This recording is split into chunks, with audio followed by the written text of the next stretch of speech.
ಚಿಂದಿ ಉಡಾಯಿಸೋ ಖಾರ ಬಣ್ಣ ರುಚಿಯನ್ನು ನೀಡುತ್ತದೆ. ಮೆಣಸಿನ ಪುಡಿ ಚಿಂದಿ ಉಡಾಯಿಸೋ ಖಾರ ಬಣ್ಣ ರುಚಿ.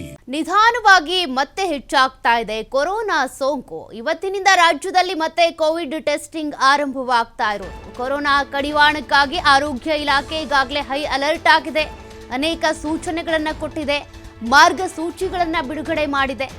ಈಗಾಗಲೇ ಯಾರ್ಯಾರಿಗೆ ಕೊರೋನಾ ಅಟ್ಯಾಕ್ ಆಗಿದೆಯೋ ಅಂತವರ ಟ್ರಾವೆಲ್ ಹಿಸ್ಟರಿನ ಚೆಕ್ ಮಾಡ್ತಾ ಇದ್ದಾರೆ. ಅವರಿಗೆ ಚಿಕಿತ್ಸೆ ಮುಂದುವರಿತಾ ಇದೆ. ಮತ್ತೊಂದು ಕಡೆ ಕೋವಿಡ್ ಟೆಸ್ಟ್ ಕೂಡ ಆರಂಭ ಆಗ್ತಾ ಇರೋದು. ಕೋವಿಡ್ ಪ್ರಕರಣಗಳ ಏರಿಕೆಯನ್ನ ಗಮನದಲ್ಲಿಟ್ಕೊಂಡು ನಿಮಾನ್ಸ್ ಮತ್ತು ವಿಕ್ಟೋರಿಯಾ ಆಸ್ಪತ್ರೆಯಲ್ಲಿ ಕೊರೋನಾ ಟೆಸ್ಟ್ ಮಾಡಿಸಲಾಗ್ತಾ ಇದೆ. ದಿನಕ್ಕೆ 150ರಿಂದ 200 ಕೊರೋನಾ ಟೆಸ್ಟ್ಗಳು ಕಡ್ಡಾಯ ಅಂತ. ಸಾರಿಗೆ ಇನ್ನು ಕೊರೋನಾ ಟೆಸ್ಟ್ ಮಾಡಿದ ದಿನವೇ ರಿಪೋರ್ಟ್ ಅನ್ನ ಕೊಡಬೇಕು ಅಂತ ಕೂಡ ಈಗಾಗಲೇ ಸೂಚನೆಯನ್ನ ಕೊಡಲಾಗಿದೆ. ಕೆಲವು ಆಸ್ಪತ್ರೆಗಳಲ್ಲಿ ಮಾತ್ರ ಸದ್ಯ ಈ ಕೋವಿಡ್ ಟೆಸ್ಟ್ಗಳು ನಡೆಯುತ್ತೆ. ಮುಂದಿನ ದಿನಗಳಲ್ಲಿ ಲ್ಯಾಬ್ಗಳನ್ನು ಕೂಡ ತೆರೀತಾರಂತೆ. ಅದಾದ ನಂತರ ಅಲ್ಲೂ ಕೂಡ ಟೆಸ್ಟ್ ಅನ್ನ ಮಾಡಿಸಬಹುದು. ಇನ್ನು ಕೊರೋನಾ ಗೈಡ್ಲೈನ್ಸ್ ಅನ್ನು ಕೂಡ ಕೊಡಲಾಗಿದೆ. ಪ್ರತಿಯೊಬ್ಬರಿಗೂ ಕೂಡ ಗೊತ್ತಿರಲೇಬೇಕಾದಂತ ಗೈಡ್ಲೈನ್ ಇದು. ಯಾಕೆಂದ್ರೆ ಅನೇಕರು ಬೇರೆ ಬೇರೆ ಕಡೆ ಹೋಗಿ ಬಂದಿರ್ತಾರೆ. ಕೆಲವರು ಎಲ್ಲೂ ಹೋಗದೇ ಇದ್ರೂ ಕೂಡ ಇಮ್ಯುನಿಟಿ ಪವರ್ ಡೌನ್ ಆದಂಥ ಸಂದರ್ಭದಲ್ಲಿ ಅವರಲ್ಲೂ ಕೂಡ ಕೊರೋನಾ ಕಾಣಿಸ್ಕೊಳ್ಳುತ್ತೆ. ಹಾಗಾಗಿ ಗರ್ಭಿಣಿಯರು, ಮಕ್ಕಳು ಮುಂಜಾಗ್ರತೆಯನ್ನು ವಹಿಸಬೇಕು. ವಯಸ್ಸಾದವ್ರಿಗೂ ಕೂಡ ಇಮ್ಯುನಿಟಿ ಪವರ್ ಕಡಿಮೆ ಇರುತ್ತೆ, ಅವರು ಕೂಡ ಕ್ರಮವನ್ನು ವಹಿಸಬೇಕಿದೆ. ಜನನಿಬಿಡ ಪ್ರದೇಶದಲ್ಲಿ ಓಡಾಡುವಂಥ ಸಂದರ್ಭದಲ್ಲಿ ಮಾಸ್ಕ್ ಹಾಕ್ಕೊಂಡು ಓಡಾಡಿ. ಬೇರೆಯವರಿಂದ ನಿಮಗೂ ಕೂಡ ವೈರಸ್ ಅಟ್ಯಾಕ್ ಆಗಬಾರ್ದು, ಅಥವಾ ನಿಮಗೇನಾದರೂ ಶೀತ, ಕೆಮ್ಮು, ಜ್ವರ ಇತ್ತು ಅಂದರೆ ನಿಮ್ಮಿಂದ ಬೇರೆಯವ್ರಿಗೂ ಹರಡಬಾರ್ದು ಅನ್ನುವಂಥ ಕಾರಣಕ್ಕೆ ಮಾಸ್ಕ್ ಹಾಕ್ಕೊಂಡು ಓಡಾಡೋದು ಒಳ್ಳೆಯದು ಅಂತ. ಇನ್ನು ಸ್ಯಾನಿಟೈಸ್ ಬಗ್ಗೆ, ಸ್ವಚ್ಛತೆ ಬಗ್ಗೆ ಸಾರ್ವಜನಿಕರು ಹೆಚ್ಚಿನ ಗಮನ ಹರಿಸಬೇಕು. ಸ್ಯಾನಿಟೈಸರನ್ನು ಈ ಹಿಂದೆಗೆ 2020ರಲ್ಲಿ ಕೋವಿಡ್ ಬಂದಾಗ ಯೂಸ್ ಮಾಡ್ತಾ ಇದ್ರು, ಈಗಲೂ ಕೂಡ ಯೂಸ್ ಮಾಡಿ ಅಂತ. ಇನ್ನು ಸಾರಿ ಗುಣ ಲಕ್ಷಣಗಳು ಇರುವಂಥವ್ರು, SAARI ಅಂದರೆ ಈ ಕೆಮ್ಮು ಇರ್ಬೋದು, ಶೀತ, ಗಂಟಲು ನೋವು, ಬಿಟ್ಟು ಜ್ವರ ಬರ್ತಾ ಇರುತ್ತೆ ಅಂಥ ಲಕ್ಷಣಗಳಿರೋರು, ಮತ್ತು ಕೆಲವರು ಬೇರೆ ಕಾಯಿಲೆಗಳಿಗೆ ಸಂಬಂಧಪಟ್ಟಂತೆ ಚಿಕಿತ್ಸೆ ಪಡ್ಕೊಳ್ತಾ ಇರ್ತೀರ, ಅವರು ಕೂಡ ಹೋಗಿ ಕೋವಿಡ್ ಟೆಸ್ಟ್ ಮಾಡಿಸೋದು ಒಳ್ಳೆಯದು ಅಂತ. ಮಕ್ಕಳು, ವೃದ್ಧರು ಹಾಗೂ ಆರೋಗ್ಯ ಸಮಸ್ಯೆ ಎದುರಿಸ್ತಾ ಇರೋರೆಲ್ಲರೂ ಕೂಡ ಮುನ್ನೆಚ್ಚರಿಕಾ ಕ್ರಮವನ್ನು ವಹಿಸಬೇಕಿದೆ. ಕಾರಣ ಯಾರಿಂದ ಹೇಗೆ ಈ ಕೊರೋನಾ ವೈರಸ್ ಹರಡುತ್ತೆ ಹೇಳೋದಕ್ಕಾಗಲ್ಲ. ಅದಕ್ಕೆ ಜೀವ ಇರಲ್ಲ, ಬಟ್ ನಿಮ್ಮಲ್ಲಿರುವಂಥ ಜೀವಾಣುಗಳನ್ನು ಬಳಸ್ಕೊಂಡು ಅದು ಬದುಕುತ್ತೆ. ಹಾಗಾಗಿ ಕೋವಿಡ್ ಟೆಸ್ಟ್ ಕಡ್ಡಾಯ ಎನ್ನಲಾಗ್ತಾ ಇದೆ. ಮತ್ತಷ್ಟು ಡೀಟೇಲ್ಸ್ ಕೊಡ್ತಾರೆ ಪ್ರತಿನಿಧಿ ಗಣೇಶ್. ಈಗಾಗಲೇ ಕೊರೋನಾ ಕೇಸಸ್ಗಳು ದಿನೇ ನಿಧಾನಗತಿಯಲ್ಲೇ ಹೆಚ್ಚಾಗ್ತಾ ಇದ್ದಾವೆ. ಹಾಗಾಗಿ ಒಂದಷ್ಟು ಗೈಡ್ಲೈನ್ಸ್ ಕೊಡಲಾಗಿದೆ.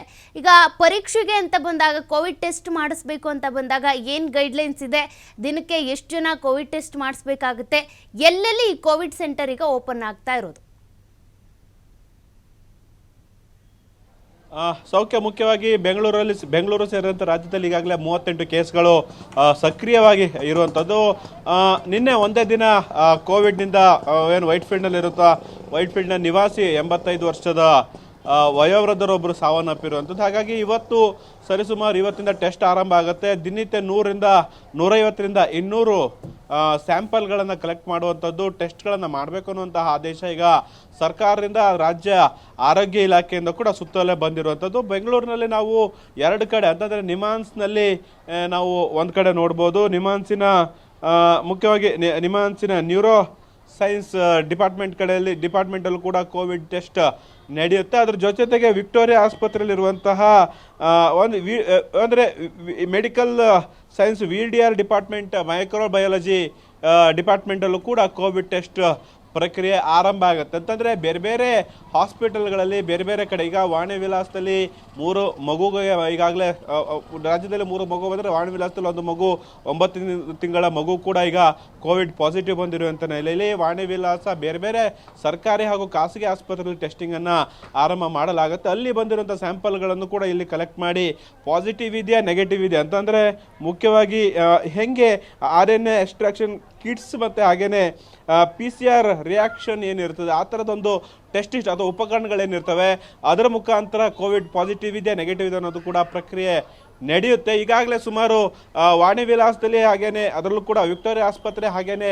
ನಿಮಾನ್ಸಲ್ಲಿ 1000ಕ್ಕೂ ಹೆಚ್ಚು ಕಿಟ್ಗಳು ಈಗ ಬರಬೇಕಾಗತ್ತೆ. PPE ಕಿಟ್ಗಳು ಸೇರಿದಂತೆ ಬೇರೆ ಬೇರೆ ಕಿಟ್ಗಳು ಅಥವಾ ಸಂಬಂಧಪಟ್ಟಂಥ ಉಪಕರಣಗಳು ಇನ್ನೂ ಕೂಡ ಬರಬೇಕಾಗತ್ತೆ. ನಾಳೆಯಿಂದ ಮುಖ್ಯವಾಗಿ ಇವತ್ತಿಂದ ಸರ್ಕಾರ ಹೇಳಿದ್ರು ಕೂಡ ಕೆಲವೊಂದು ಕಡೆ ಇವತ್ತಿನ ಡೆವಲಪ್ಮೆಂಟ್ಸ್ಗಳು ನೋಡಿಕೊಂಡು ಇವತ್ತು ಕೋವಿಡ್ ಪಾಸಿಟಿವ್ ಪ್ರಕರಣಗಳು ಹೆಚ್ಚಾಗುತ್ತಾ ಇಲ್ವಾ ಅನ್ನೋದರ ಅಂಕಿಅಂಶಗಳನ್ನು ಆಧರಿಸಿಟ್ಕೊಂಡು ನಾಳೆಯಿಂದ ಬೇರೆ ಬೇರೆ ಎಲ್ಲ ಕಡೆನೂ ಕೂಡ ಇದನ್ನು ಒಂದು ಉಪಕರಣಗಳನ್ನು ವ್ಯವಸ್ಥೆ ಮಾಡುವಂಥದ್ದು, ಟೆಸ್ಟನ್ನು ಮತ್ತಷ್ಟು ಹೆಚ್ಚಿಗೊಳಿಸುವಂಥ ಪ್ರಕ್ರಿಯೆಗಳು ಆಗ್ಬೋದು.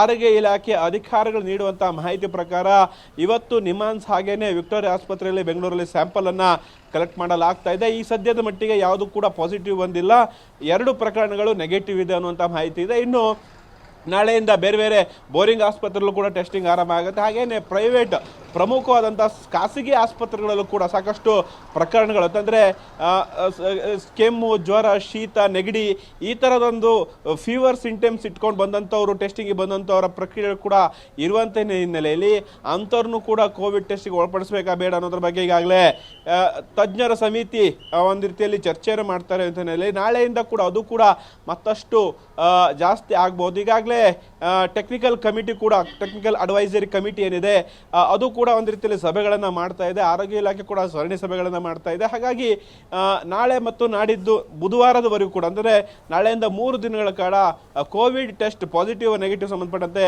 ಆ ಟೆಸ್ಟಿಂಗ್ ಪ್ರಕ್ರಿಯೆಗಳು ಕೂಡ ಈಗ ಜಾಸ್ತಿ ಆಗುತ್ತೆ ಅನ್ನುವಂಥ ಮಾಹಿತಿ ಇದೆ.